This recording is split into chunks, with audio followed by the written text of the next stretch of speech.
Are you a follower of the CyberWire on LinkedIn? If not, you might just want to do that. Why, you ask?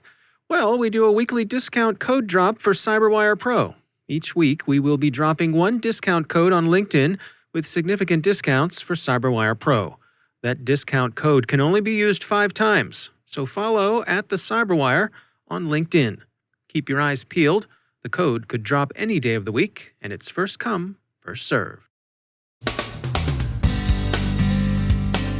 The Twitter hack is looking more like high-grade, low-end crime. It also worries people over the disinformation potential it suggests.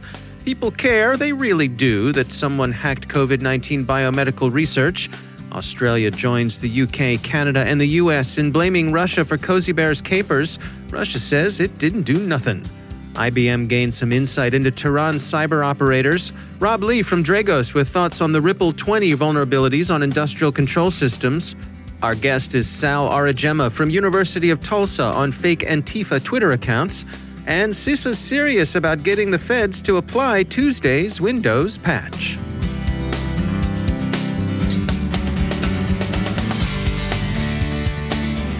It's time to take a moment to tell you about our sponsor, Recorded Future. They help security teams make more confident decisions faster. Recorded Future's technology automates broad collection and analysis of cyber threat data and delivers the rich external context you need to understand alerts and emerging threats. With real-time threat intelligence from Recorded Future, security teams respond to threats 63% faster and find undetected threats 10 times quicker. Recorded Future integrates with the security products you already use, making the intelligence you need accessible and relevant. Use it to improve your security operations, incident response, vulnerability management, and much more. If you're facing challenges like the cybersecurity skills shortage or more alerts than your team can handle, consider Recorded Future Threat Intelligence. Go to recordedfuture.com/cyberwire to subscribe for free threat intelligence updates from Recorded Future. It's timely, it's solid, and it's on the money. And we thank Recorded Future for sponsoring our show.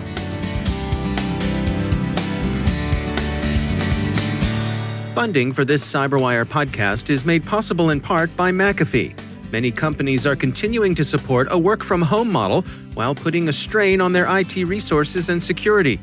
McAfee is helping companies scale their security to work-from-home employees while optimizing IT architecture. Learn more at mcafee.com/workfromhome. From the CyberWire studios at Data Tribe, I'm Dave Bittner with your CyberWire summary for Friday, July 17th, 2020. Twitter's investigation of its Wednesday afternoon hack continues, amid much expert worry about how the ill-intentioned could use a hack like this one to disrupt political campaigns and the organization of polling. But it now seems probable, if surprising, that Wednesday's hack was criminal and not directly state-organized. Reuters reports pre-hack chatter on a gray market forum that's frequented by gamers, swappers, and skids, and this particular chatter offered to sell Twitter accounts. That suggests low-level criminal activity as opposed to state-directed espionage. It's not just that offers to sell some stolen commodity appeared. State-run operators do that too, often when they wish to be mistaken for simple criminals. Consider NotPetya as one example. Sometimes when they're letting criminals whose services they've suborned profit from their hacking, and occasionally when they themselves wish to profit directly. But in this case, the outcome seemed messy and disproportionate to the relative smoothness and ambition of the attack. That looks like crime. Reuters quoted Allison Nixon, Chief Research Officer at security consultancy Unit 221B, who said, quote, "When you have these less professional criminal groups, you see chaotic outcomes. One member might stumble across a powerful hack, and it spirals out of control. That's probably what happened here." End quote. So, good hack, bro. Now, what are you going to do with it? I know, let's do a Bitcoin scam like the Nigerian prince's widow. Whatever. Yeah, totes. It's happened before. When the Mirai botnet first appeared, it took down internet service across a large section of the U.S. Atlantic seaboard.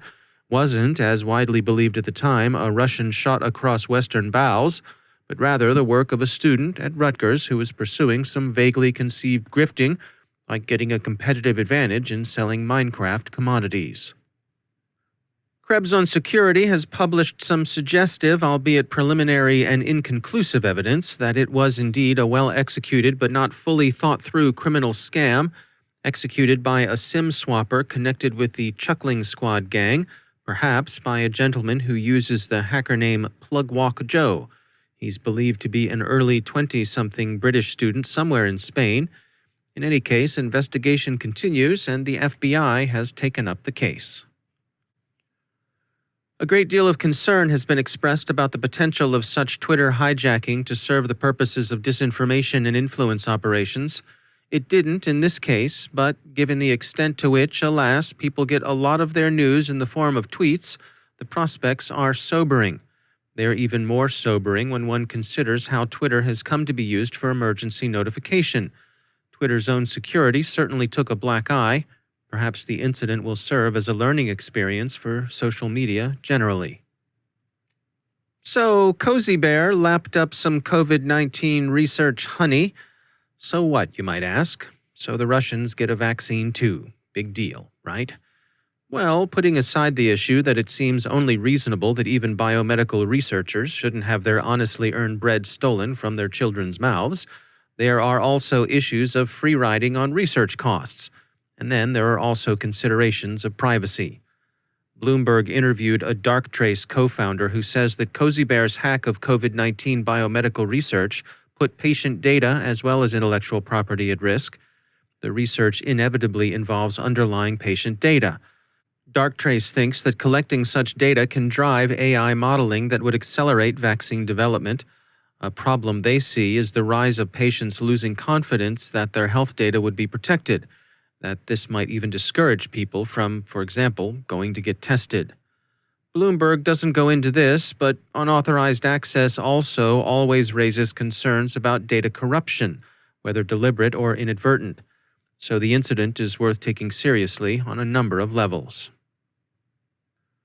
Australian intelligence services have joined their Five Eyes sisters in the UK, Canada, and the US in pointing to Russia's Cozy Bear as the actor behind cyber espionage directed against such research, the Sydney Morning Herald reports. The Herald also has an explanation of how the stolen trade documents British Foreign Secretary Robb mentioned were used in last year's British general election.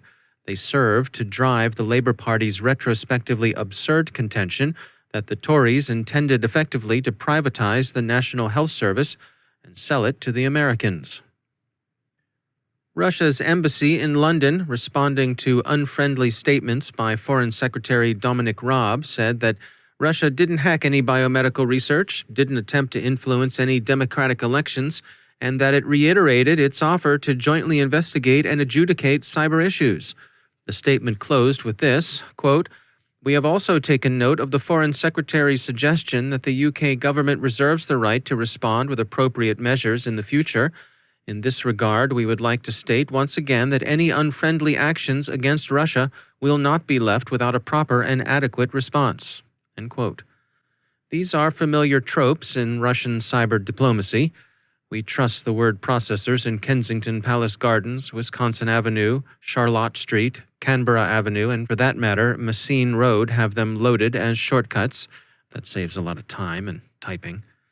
We're particularly struck by the routine Russian expression of interest in seeing the evidence and coming to a mutual understanding. We're sure we'll hear it again. Finally, CISA is serious about the Windows DNS server vulnerability mitigated this week.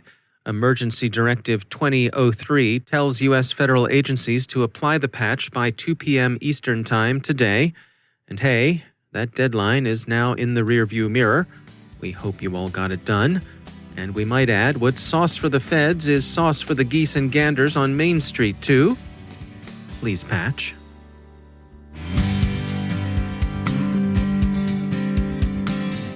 And now, a word from our sponsor, KnowBe4. There's a reason more than half of today's ransomware victims end up paying the ransom. Cyber criminals have become thoughtful, taking time to maximize your organization's potential damage and their payoff.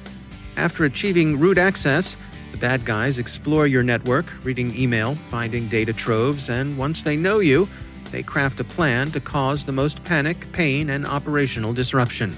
Ransomware has gone nuclear. KnowBe4 has an exclusive webinar that covers ransomware. In it, you'll find out why data backups, even offline backups, won't save you, why ransomware isn't your real problem, and how your end users can become your best last line of defense. Go to knowbe4.com/ransom and learn about this exclusive webinar. That's knowbe4.com/ransom, and we thank KnowBe4 for sponsoring our show.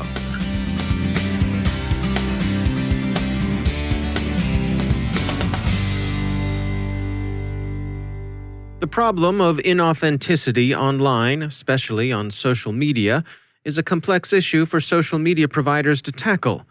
They can run the gamut from celebrity impersonators to sophisticated state influence campaigns.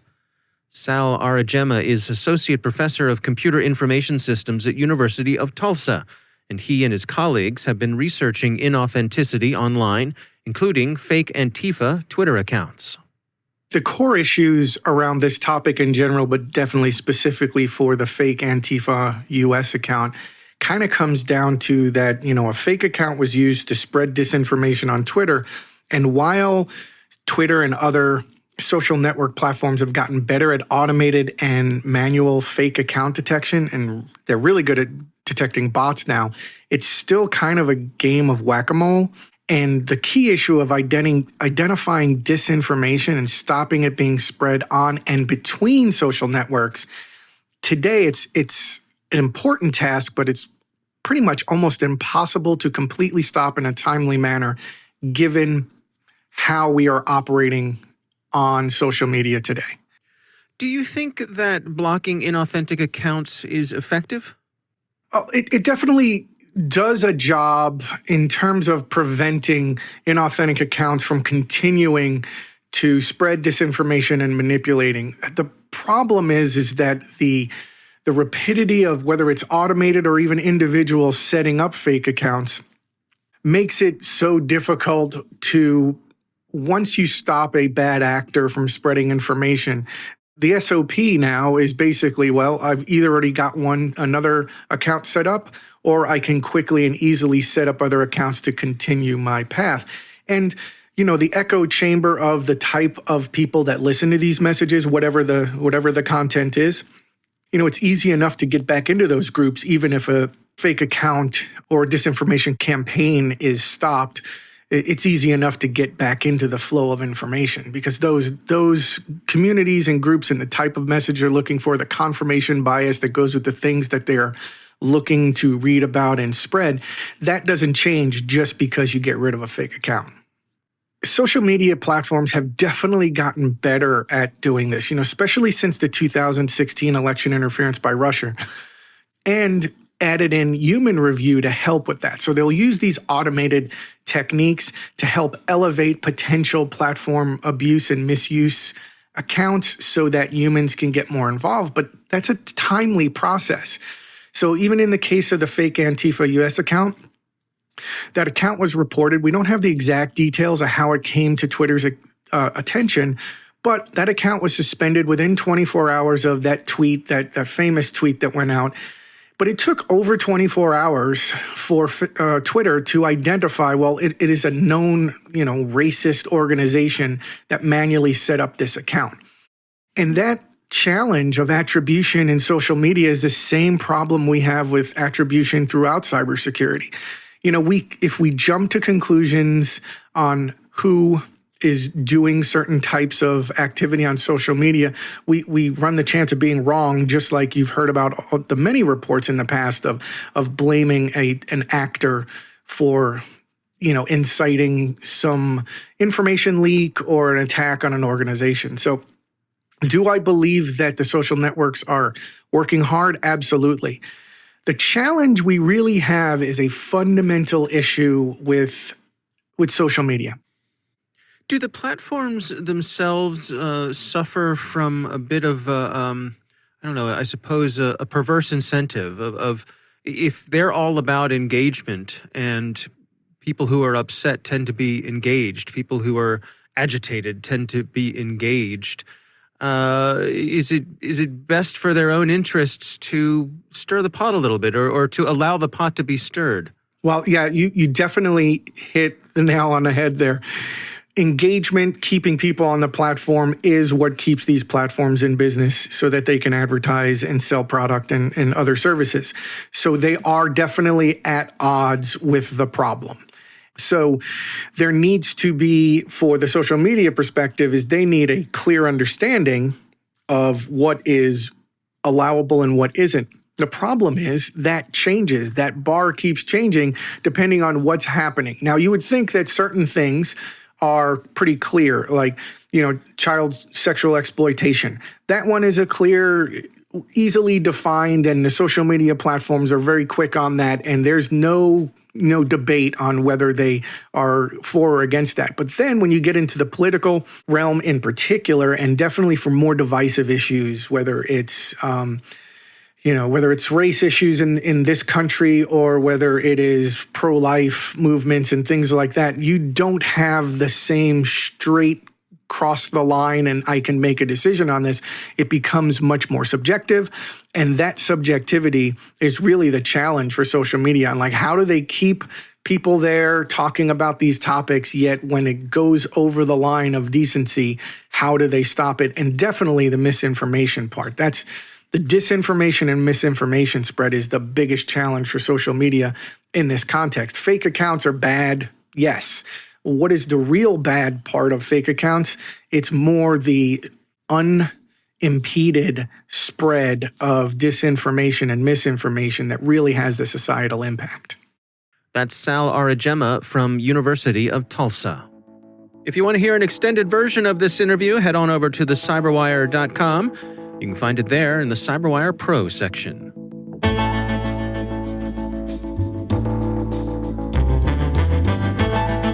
Hey everyone, Rachel Toback here, Chair of the Board for Women in Security and Privacy, also known as WISP. And I want to tell you about an opportunity to get involved in the community. On Friday, June 26th, the security community came together to lift and amplify the stories and work of Black security and privacy practitioners on Twitter and LinkedIn through the hashtag #ShareTheMicInCyber campaign, which was organized by Camille Stewart and Lauren Zabarick. In response to this campaign, we started raising funds for Najla, who is my partner in the campaign, also known as 4Cy_Q on Twitter, to sit for the PMP, OSCP, and CISSP. We ended up raising the $2,000 to cover Najla's expenses, and we're now moving on to cover as many training, certification, and learning or advancement expenses as possible, incurred by Black security and privacy practitioners in the Share the Mic and Cyber group. As of right now, on July 6th, we have $16,000 raised and about $26,000 in needs for the community. Please consider a donation or a corporate sponsorship to cover these expenses. You can head on over to tinyurl.com/sharewisp for our donation page, or you can go on our Twitter page @wisp.org so you can see the full donation link yourself. You're security-minded, probably want to see the full URL. I get it. Thanks so much for taking action, and I'll see you on the internet.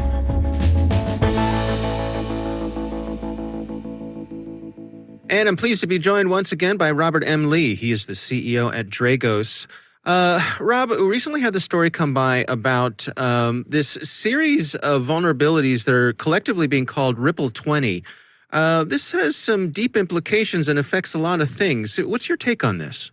Yeah, absolutely. So it was research put out by JSOF Research Lab.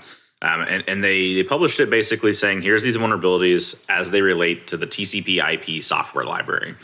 So it's a library developed by Trek Incorporated. It's used all over the place. There's a big focus on IoT here, but it's actually a little bit further reaching than that. It's actually quite a bit popular in ICS or industrial control systems world as well. So impacting everybody from Schneider Electric to Rockwell to different industrial automation vendors. You're going to find this impacts basically embedded devices all over pretty much every industry, but very heavily electric and oil and gas, transportation, that kind of world. So everyone should take a look at it, but especially the ICS security community is going to need to be on top of this one. Anytime that you find vulnerabilities that are of any sort of criticality that touch on underlying software stacks, especially things like TCP/IP stack, those are ripe targets for adversaries to take advantage of. and they allow a lot of network capable impacts. And when we think about IoT, but also the IIoT or the industrial IoT, and you start talking about industrial control systems, network access is the game. We don't think about system level security as much like enterprise, where it's like, hey, let's protect this system. It's more systems of system security. And so network access, network control, that's stuff an adversary is definitely going to take advantage of. So I think these are pretty impactful. My analysis and our analysis over at Dragos to our customers has been, look, this is just a further acceleration of your plans around doing network monitoring and segmentation.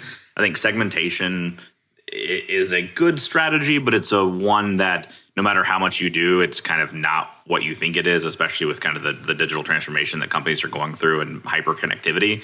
But the importance of monitoring in those networks, think like network security monitoring and in this case, like ICS asset identification and monitoring, that just became even more critical.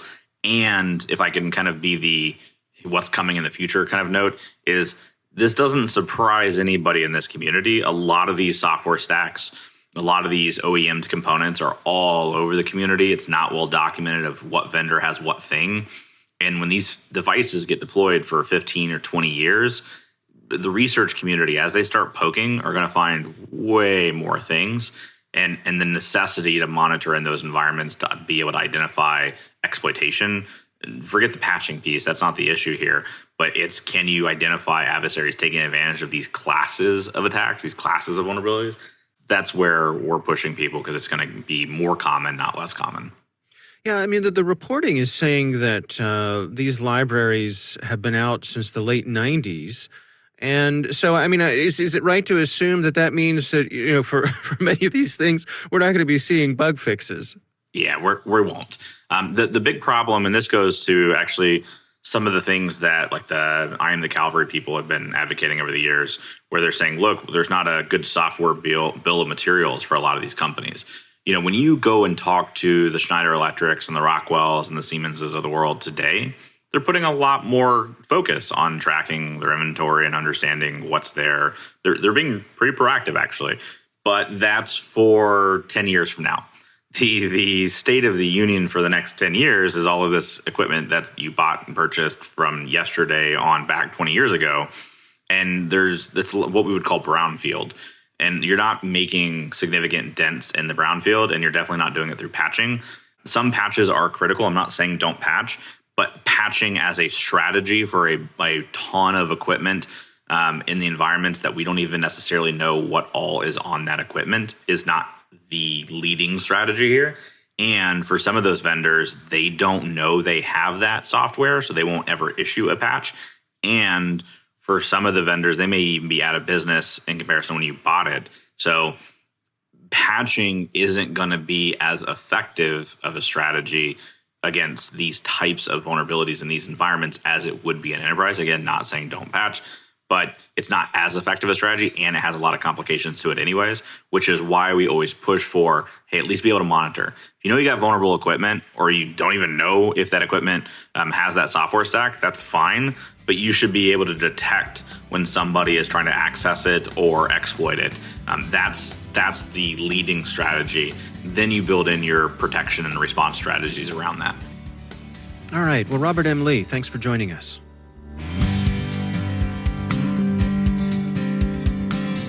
And that's the CyberWire. For links to all of today's stories, check out our daily briefing at thecyberwire.com. And for professionals and cybersecurity leaders who want to stay abreast of this rapidly evolving field, sign up for CyberWire Pro. It'll save you time and keep you informed. Listen for us on your Alexa smart speaker, too. Don't forget to check out this weekend's Research Saturday and my conversation with John DiMaggio from Symantec. We'll be discussing ransomware attackers who've been scanning for point-of-sale software leveraging Cobalt Strike. That's Research Saturday. Check it out. Thanks to all of our sponsors for making the CyberWire possible, especially our supporting sponsor, Proofpoint's Observe It, the leading people-centric insider threat management solution. Learn more at observeit.com. The CyberWire podcast is proudly produced in Maryland out of the startup studios of Data Tribe, where they're co-building the next generation of cybersecurity teams and technologies.